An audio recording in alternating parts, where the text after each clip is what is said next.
একটা চারণ ভূমিতে ফি মাসরাআতিম মিন মাসারি'i।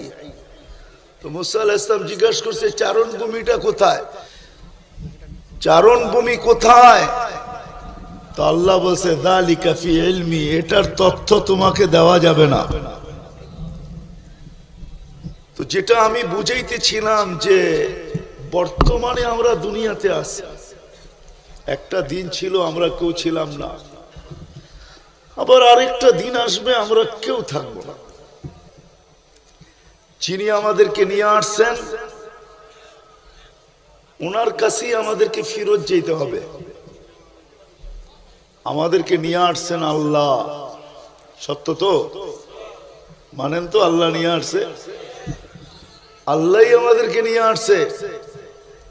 আপনি যত উন্নত সোসাইটিতেই থাকেন না কেন, বুকে হাত দিয়া বলা যাবে না আমি সদিচ্ছায় মানুষ হিসাবে দুনিয়াতে আসছি। কি বলা যাবে? হ্যাঁ, উনি তো বলেন না, আপনি বলবেন কোত্থেকে আর আমি বলবো কোত্থেকে। জিনাকে পয়দা না করলে আল্লাহ কিচ্ছু তৈরি করতেন না। দুজাহানের বাদশাহ মুহাম্মদুর রাসূলুল্লাহ সাল্লাল্লাহু আলাইহি ওয়াসাল্লাম, উনি দোয়া করতেন আলহামদুলিল্লাহিল্লাযী খালাকানি ওয়া লাম আকু শাইআ। প্রশংসা ওই আল্লাহর যিনি আমাকে অস্তিত্ব দিয়েছে অথচ আমার অস্তিত্বই ছিল না। কিন্তু আরেক দিকে যদি তাকান তো আদম আলাইহিস সালাম প্রশ্ন করছে আল্লাহকে, মান হুয়া কাতাবতা ইসমাহু মা ইসমিক, উনি কে যার নামটা আপনার নামের সাথে মিলায়া লিখলেন? তো জিজ্ঞেস করছে তুমি কোথায় দেখলা? প্রথম তো দেখছি আরশে, আরশে লেখা দেখছি আপনার নামের পরে একটা নাম, ইন্নানি আনাল্লাহ লা ইলাহা ইল্লা আনা মুহাম্মাদুন আবদি ওয়া রাসূলি। মুহাম্মদ কে? আল্লাহ জিজ্ঞেস করছে আর কোথায় দেখলা? বলে কেন?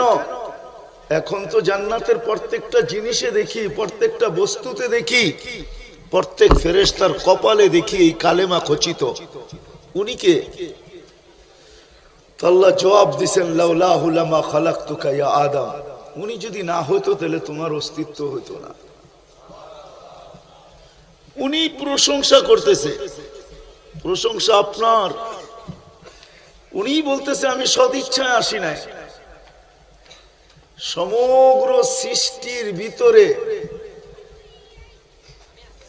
সমগ্র সৃষ্টিকে আল্লাহ নিজ ইচ্ছায় গঠন দিছেন। গঠন বোঝেন তো?